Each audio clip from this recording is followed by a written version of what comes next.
ผู้ที่หนึ่งก็คือห้อยตีนักพุทธสอนนัทพงศ์ทีมกระเลิศเรื่องแปลกเกิดขึ้นแล้ว เป็นสาวเข้ามาแล้วยังไม่เอาซึ่งของผู้ที่หนึ่งกำลังจะลงมาสู่เดินบอกพวกเขาขอเสียงตบมือดังๆต้อนรับผู้ที่ สู้เมาเหรอ ห้อยตีนาผู้ช่วยสอนนักทะลุ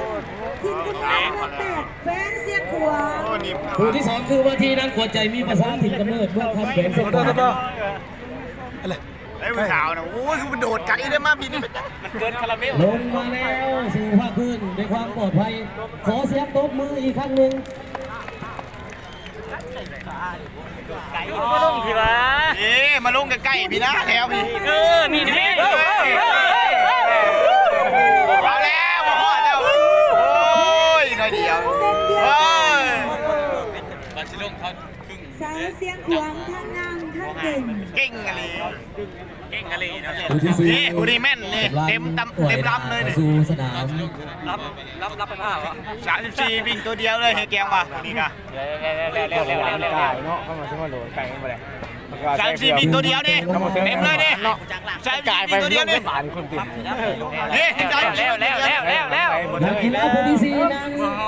คำแพงขันที่สุด นี่แหละกำแพงแหละผู้สาวเขานะแขวนหัวพันคอเจ้าเขายังตอนนั้นเขาบอกกายนะคุณเฮ้ยยับเขาแล้วใช่ลุงอยู่ลังคาไปนี่เลยอยู่ตลอดไปคนนี้งามเลยคนนี้งามออกแน่ป้าคนนี้งามเลยพี่สาวก่อนเลยครับจุ๊บกิ๊กนี่ฮะคนย่างมันเนี่ยไปกาไปจับมือยังไหนนี่พี่เอามาแล้วหุ่นเริ่มที่ซองนั่นน่ะโมนะพวกด็อกเตอร์มาแล้วปะคุณนี่วะไปรับมุตันเบิ่งมุตันชื่อมาไว้เถอะวะเขาดิ่งลงแบบเดียวนี่เขาโดดเป็นแถวตัวนี้นะนักเต้าลงสู่สนาม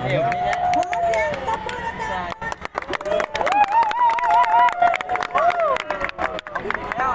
ยวนี่หลุด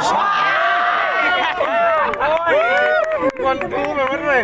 ได้แล้วผู้ที่สาม บาททุกกับเชฟเราให้เชฟปียอดเลยอัดคลิปเลยกายจำหมดเลยกับกายนี่เต็มคาราเมลเลยวันนี้นะแม่นหรือเปล่าเอาหรือเปล่า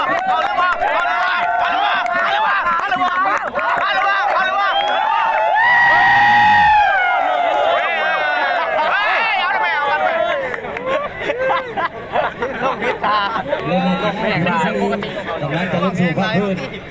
ยังสิมาอีกยังสิลงอีกมาแล้วแม่นหรือเปล่า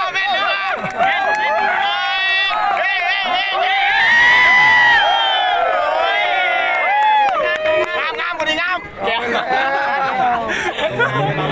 โอ้ไล่งามเลยช่วยนะแม่หน่อยเลยและผู้สุดท้ายในรอบที่สาม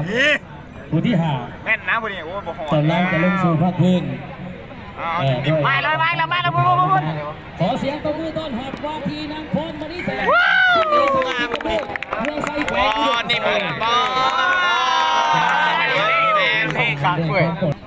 ปัญญาตีถึงกระโดด ไม่เลยคนนี้รอดนี่มันตัดทางได้ ที่สามคือว่าที่นางกีตาร์นั่นทางคือมัวนะว่ากองบัวละสี อยู่หน้าอะไรเตี๋ยอยู่ทั้งหน้าแล้วมันอยู่ข้างหลังเนี่ยไปเฮียนกันได้ได้ท่านอยู่ได้ผู้ที่สี่ว่าที่นางสุภาพรพิมพ์วงศ์ทีมกระเบิดเมืองแปลกในสิบวันบ่ลูกไฟและผู้ที่หกคือห้อยตีนั้นแอนนาเที่ยวปัญญาผิดกันเนอร์เมืองสีข้าวตะบองนครหลวงเวียงจันทร์อะไรเขายัดเขานี่ดีกว่าเ